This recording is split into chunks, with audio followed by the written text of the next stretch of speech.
প্রশ্নটিতে বলা হয়েছে যদি 570 টাকা এ বি সি এর মধ্যে 1/3, 1/5, 1/10 অনুপাতে ভাগ করা হয় তাহলে বি কত টাকা পাবে। এটার একটা শর্টকাট হচ্ছে আমাদেরকে এই অনুপাতটিকে সংখ্যায় পরিণত করে নিতে হবে। এই অনুপাতটিকে সংখ্যায় পরিণত করতে গেলে আমাদের একটি মেথড অ্যাপ্লাই করতে হবে, সেটিকে বলা হয় ঢেকে ঢেকে গুণ। আমরা যখন এর অনুপাতটি বার করব তখন আমরা এখানকার এর নিচে যে সংখ্যাটা রয়েছে সেটাকে ঢাকতে হবে এবং 5 10 50, 50 গুণিত 1 তার মানে হচ্ছে 50, এবং বি এরটা কত হচ্ছে, যখন বি গুণ করব তখন বি এর ঢেকে দিতে হবে, তাহলে বি হলে হয় 3 গুণিত 10, 3 10 30, উপরে রয়েছে 1 মানে 30। এরপর যখন সি করব সি এর নিচটা ঢেকে রাখবো, 3 5 15 গুণিত 1 15। এরপর 5 দিয়ে 3টিকেই ভাগ যাবে, 5 10 50, 5 6 30, 3 5 15।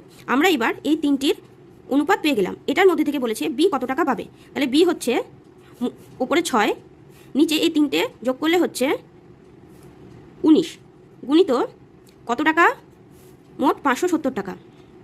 570 টাকার মধ্যে কত টাকা পাবে, 3 দিয়ে 19কে ভাগ যাবে, 19 দিয়ে 570কে ভাগ যাবে, তাহলে হবে 3 30, তাহলে 3 6 18, তাহলে বি পাবে 180 টাকা। অপশান এ হচ্ছে সঠিক উত্তর।